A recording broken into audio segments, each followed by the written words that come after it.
Olá, queridos! Hoje nós vamos refletir sobre uma série de profecias que Deus deu a Jeremias para que fossem entregues aos últimos reis de Judá que viveram fora dos padrões estabelecidos na lei de Deus. Vamos então às lições de mais um capítulo da nossa série.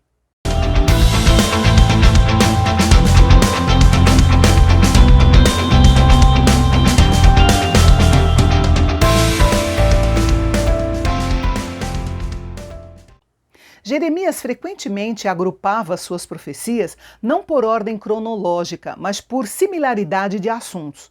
Provavelmente, quando agrupou suas profecias, Jeremias as colocou nessa ordem, projetadas pelo Espírito Santo, para expor exatamente o mesmo problema dos 4 últimos reis de Judá: a falha na prática da justiça.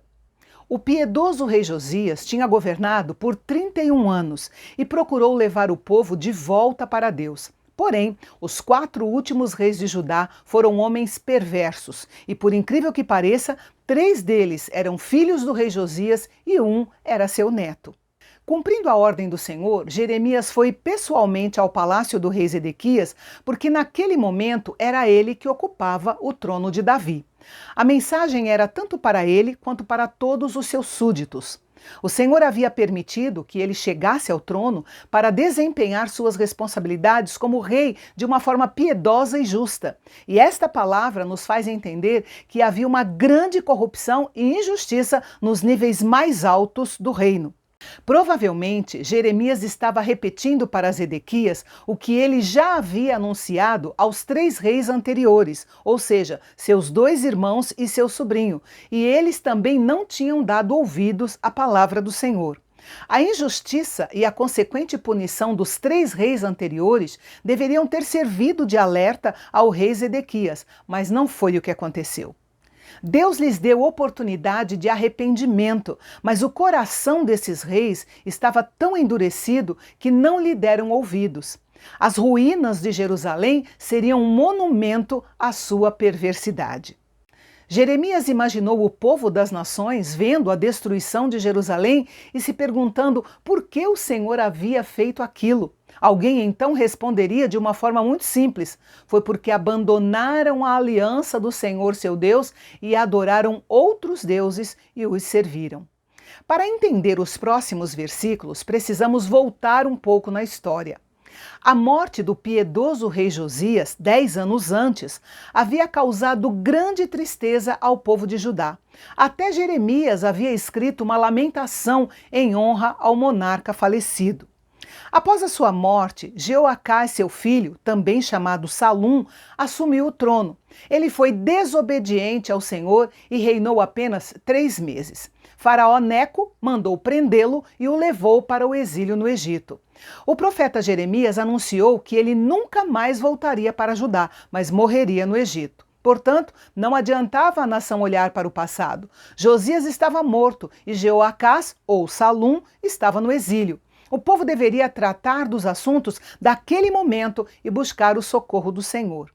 No lugar de Jeoacás, Faraó Neco estabeleceu no trono de Jerusalém o outro filho do rei Josias, Eliaquim, e mudou o nome dele para Jeoiaquim ou Jeoaquim. Em um momento de crise internacional, Jeoaquim ficou mais preocupado com a construção do seu palácio do que com a construção de um reino justo. E para isso, contratou os trabalhadores, só que ele não pagava os seus salários e os fazia trabalhar para ele de graça, o que era contra a lei de Deus. A nação estava se deteriorando e morrendo, enquanto o rei admirava o seu palácio novo com grandes janelas e paredes forradas de cedro. Joaquim não era muito diferente de alguns dos líderes de hoje, que abusam da sua posição para ganhar dinheiro de forma desonesta, enquanto ignoram os clamores dos pobres e necessitados. O fato de Deus estar observando, enquanto ele roubava dos pobres, matava os inocentes e oprimia os justos, a fim de satisfazer seus desejos de luxo, não o preocupava. Jeremias então disse para ele, em nome do Senhor, que o funeral dele seria bem diferente daquele dado ao seu amado pai Josias. A nação não derramaria uma só lágrima por ele, nem o sepultaria como rei. Sua carcaça seria jogada no depósito de lixo fora de Jerusalém, onde apodreceria a céu aberto. Sua morte seria cumprimento das maldições da aliança. Antes de falar sobre o rei seguinte, Jeremias fez uma pausa para dirigir-se ao povo de Jerusalém e aos seus governantes, que estavam destinados a um julgamento terrível por causa da sua idolatria e das suas alianças tolas. Jeremias cita 3 lugares como referência nos quais Jerusalém confiava: o Líbano, com suas florestas gloriosas, que era a própria imagem da beleza e da prosperidade; Bazã, que possuía ricos pastos; e Abarim, uma cadeia de montanhas perto do Mar Morto, onde ficava o Monte Nebo, de onde Moisés viu a terra prometida. Jeremias disse que olhar para lugares como Líbano, Bazã e Abarim era tolice. Espiritualmente falando, eles eram como amantes adúlteros para Judá, que também seriam levados para o exílio. Os governantes de Judá, vivendo despreocupados em seu palácio de cedro do Líbano, logo sentiriam uma grande dor, como de uma mulher em trabalho de parto. O Senhor os avisou, mas eles se sentiam tão seguros que não quiseram ouvir. A paz prometida pelos falsos profetas não se concretizaria. Para a cidade de Jerusalém, aquele seria o fim. E Jeremias está convocando seus contemporâneos a lamentar os resultados desastrosos trazidos à terra pela tola política internacional de Jeoaquim. Depois da sua morte, assumiu o trono seu filho Joaquim, também conhecido como Jeconias, ou apenas Conias, como aparece em algumas versões. Ele também foi desobediente ao Senhor e reinou apenas 3 meses. Nessa época, a Babilônia já tinha dominado o Egito e se tornado um grande império. Talvez Judá e os líderes da dinastia de Davi acreditassem que eram amados demais por Deus para serem julgados, mas Deus deixou claro que mesmo que Jeconias fosse o próprio anel de selar na mão direita de Deus, ele o arrancaria e o entregaria à Babilônia. Tamanha era a certeza do julgamento que viria.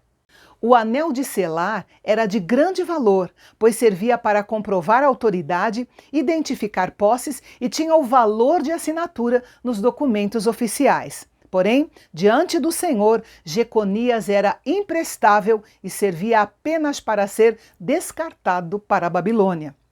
O versículo 28 sugere que a mãe de Jeconias, que se chamava Neusta ou Neusta, era tão responsável por suas maldades quanto seu pai Jeoaquim. Jeremias havia dado uma palavra de advertência para Jeconias e sua mãe, mas eles não lhe deram ouvidos. Portanto, eles seriam expulsos da terra e morreriam entre os babilônios, não retornariam mais à terra prometida. No versículo 28, Jeremias fez 2 perguntas retóricas, mostrando a inutilidade de Jeconias. A frase "um vaso do qual ninguém se agrada" descreve um vaso de qualidade inferior. É uma referência sarcástica à fraca habilidade de liderança do jovem Jeconias, que, associada à sua idolatria, resultaria na miséria do seu próprio exílio. O versículo 29 diz: "Ó terra, terra, terra, ouça a palavra do Senhor." Essa frase é uma introdução única e solene de uma promessa que seria proferida por Deus. A repetição implica ênfase, solenidade e intensidade mais fortes. Deus disse para registrar Jeconias como um homem sem filhos. O comando de Deus para registrar se refere a um registro de cidadãos. A figura é a de uma lista de censo. Na realidade, Jeconias teve 7 filhos, com as suas várias esposas. Porém, nenhum deles se assentaria no trono de Davi. Essa foi uma maldição única e poderosa sobre a sua descendência.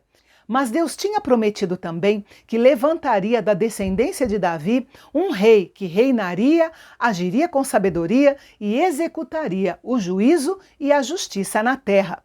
E é sobre esse e outros assuntos que nós falaremos amanhã aqui no Canal Bendito. Até lá!